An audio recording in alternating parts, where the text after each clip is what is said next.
Na segunda leitura hoje, São Paulo faz uma proposta a cada um de nós. Ele diz assim: ele vai nos ensinar o segredo de viver. Qual será o segredo de viver? Algo tão difícil, algo tão fácil. Ele vai dizer aqui qual é propriamente o segredo de viver. E ele já vai começando dizendo assim: eu sei viver na miséria e sei viver na abundância. Sei viver na miséria, sei viver na abundância. Às vezes a gente pensa que é fácil viver na abundância, mas nem sempre é. A gente até comentava há pouco de uma pessoa, era uma pessoa milionária, era milionária, e o outro dizia dela: fulano de tal é um pobre. Sabe por quê? Porque a única coisa que ele tem é dinheiro. Ele não tem mais nada a não ser dinheiro. Ou seja, uma pessoa que realmente ela, diante dos outros, ela não tinha absolutamente nada. E às vezes é isso. Qual é o segredo de bem viver? Já vamos chegar lá. Mas antes, eu gostaria de recordar um fato que já tantas vezes recordamos, que é a história de uma mulher muito famosa no século XX. Ela se chamava Helen Keller. Ela nasceu, quando criança, ainda ela nasceu nos Estados Unidos, no século XIX, e ainda quando criança, quando ela nasceu, ela logo depois, alguns meses depois do nascimento, ela teve uma dessas febres fortíssimas, e depois que ela foi curada da febre, quando a mãe percebeu, a criança já não via mais, e a criança também já não ouvia mais, ela ficou cega e surda, ainda com 1 ano e pouco de idade. E aí, essa criança depois conta o fato bonito, que depois chama uma governanta para cuidar dela, e aí quando essa governanta vai cuidar, começa a tentar ensinar para ela alguma coisa. Ela já tinha 7 anos, e aí a governanta pega uma daquelas bombas d'água manuais, joga água na mão dela e faz com que um desenho assim na mão, né, marcando na mão dela, dizendo que aquilo era água. Tocava na água, tocava na mão, e foi a primeira palavra que ela aprendeu, e a primeira noção que ela teve entre uma palavra e uma coisa. Ela não tinha essa noção. Passado o tempo, passados os anos, só naquele dia ela aprendeu 70 palavras. Aprendeu 70 palavras, e era uma menina inteligentíssima, um verdadeiro gênio. Tanto que ela é a primeira pessoa do mundo, a primeira uma pessoa deficiente auditiva e cega se formar. Ela se formou em filosofia, aprendeu inglês, aprendeu latim, aprendeu francês, aprendeu grego e lia o dia inteiro. E aí a coisa às vezes até curiosa, ela lia, por exemplo, porque não precisava acender luz para ela ler.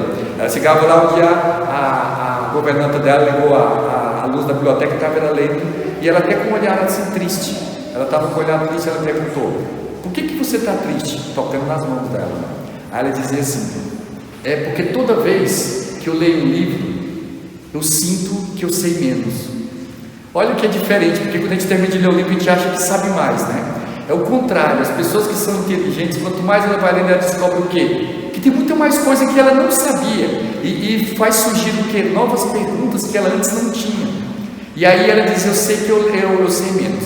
E ela ficou famosíssima e esteve no Brasil 2 vezes. Esse era o ponto que eu queria contar. Ela esteve a primeira vez esteve no Rio de Janeiro, lá no Instituto dos Cegos, é um colégio muito bonito que tem ali em Laranjeiras, perto da Casa dos Arautos. E depois ela esteve em São Paulo, aqui no Hospital das Clínicas. E quando ela chegou em São Paulo, o que aconteceu? Perguntaram para ela estava no Brasil, fizeram uma pergunta bem brasileira. Aliás, ela aprendeu a falar depois, né? Que ela teve só através ela não ouvia, mas a professora ensinou ela a falar. A voz dela não é muito bonita, mas dá para entender. E aí ela aprendeu a falar, e aí fizeram uma pergunta para ela: se Deus lhe desse 5 minutos de visão, só 5 minutos, o que você gostaria de ver em 5 minutos? E ela respondeu rapidamente.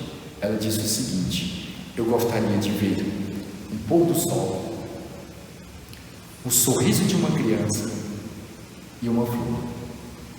O pôr do sol, o sorriso de uma criança e uma flor. Ou seja, a felicidade para ela consistia às vezes numa coisa que no relance de olhos a gente vê os 3 juntos, e às vezes não valoriza, não dá o verdadeiro valor. E aqui começa já um pouco do segredo, o segredo de viver. Porque o problema é que nós realmente assim não sabemos viver, né? Tem uma frase que o autor comentava o seguinte: se você quer ser feliz por um dia, faça uma festa. Se você quer ser feliz por 2 semanas, faça uma boa viagem. Se você quiser ser feliz por 1 ano, ele dizia assim: se quer ser feliz por 1 ano, herde uma boa fortuna. Agora, se você quiser feliz por toda a vida, se entregue inteiramente para o ideal, se entregue inteiramente para o chamado, se entregue inteiramente para uma vocação e tente cumprir aquele teu chamado, aquela vocação, porque sempre há algo de novo, sempre há algo de você poder alcançar. E aí Santo Agostinho, que falava assim a respeito da felicidade, ele dizia assim, que o homem quer ser feliz, mesmo quando vive de modo a tornar impossível a felicidade. Ora, como eu posso querer ser feliz, se tudo que eu faço na minha vida eu fico preparando minha infelicidade futura? Sempre, todos os meus atos, as minhas atitudes são o quê? Eu estou preparando o próximo problema que eu tenho. Então é impossível, né, de ser feliz. E aí o autor dizia assim, outro modo de ser feliz, só há 2 modos assim para ser feliz. Um é melhorar a vossa realidade. Se você tem a sua casa, melhore aquilo que você tem. Você tem a sua família, procure melhorar aquilo que você tem. Aí ele vai dar também outra indicação. Um é melhorar a sua realidade, e outra, abaixar as suas expectativas, porque às vezes a gente espera demais dos outros, a gente espera demais às vezes até de si mesmo, e aí o que acontece? Desilusão, frustração, desespero, ansiedade, depressão. É o que tanta gente vem acompanhando também todos os dias, né?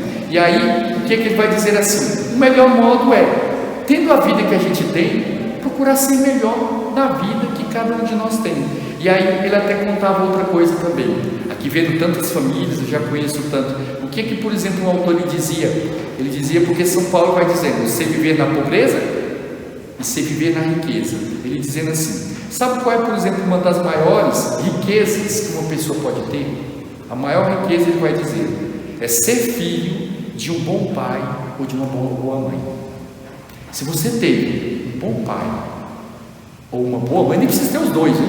Se já é os dois, aí pronto, já é miliardário. É ser filho de um bom pai ou de uma boa mãe. Este é propriamente uma grande riqueza.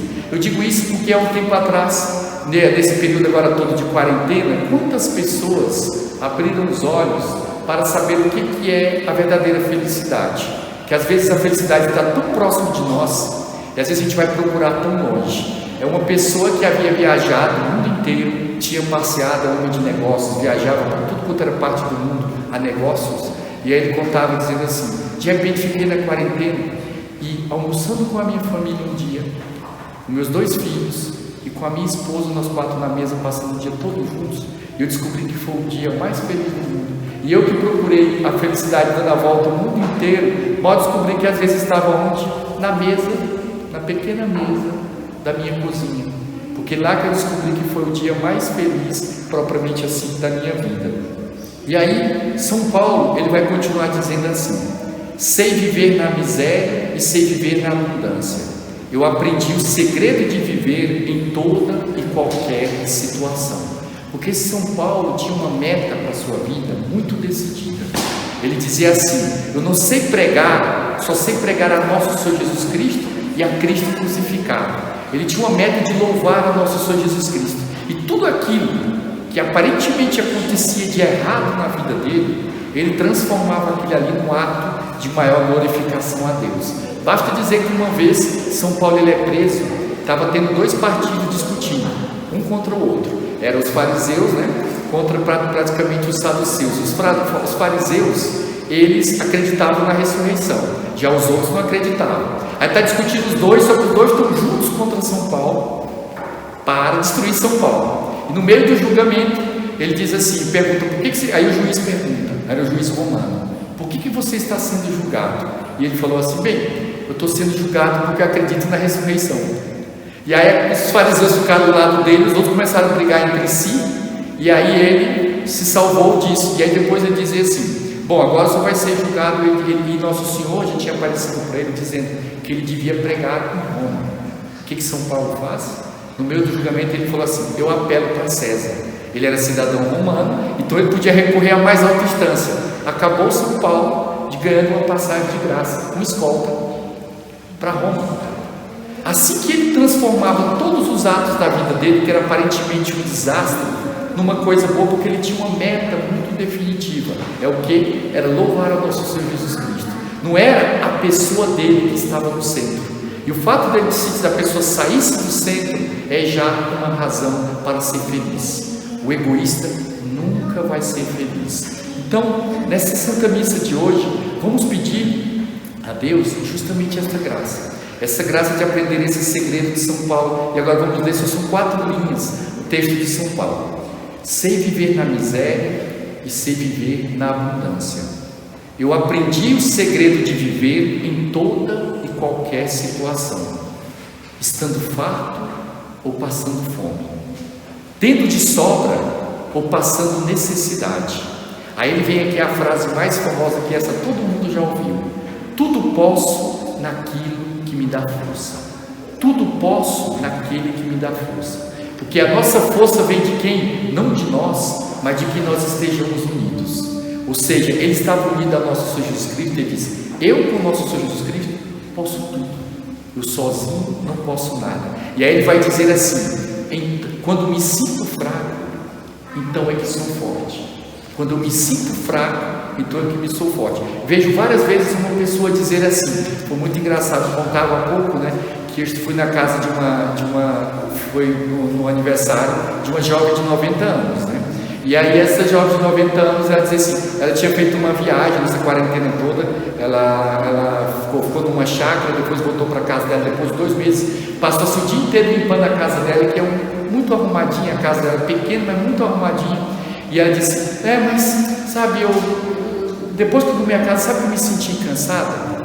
Aí eu falei assim: nossa, eu já com 14 anos já me sentia cansada, qualquer coisa que eu fazia, só chega aos 90, e agora que se deu conta que vai se sentindo cansada.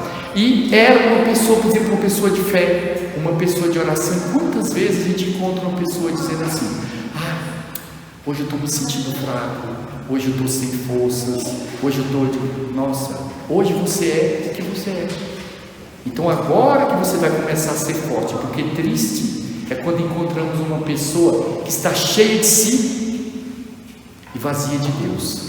Ou seja, uma pessoa que é vazia, ela sempre está, quem é cheia de si é sempre uma pessoa vazia. Aquele que se sente fraco, aquele que se considera um nada, esse sim tem espaço para que Deus possa entrar dentro do coração dele, para que Deus possa entrar dentro da alma dele. E é isso que nós devemos pedir, recordando também outra frase que dizia assim: a verdadeira felicidade custa pouco, se é cara, não é de boa qualidade. Então todas as coisas que têm verdadeiro valor na nossa vida custam pouco.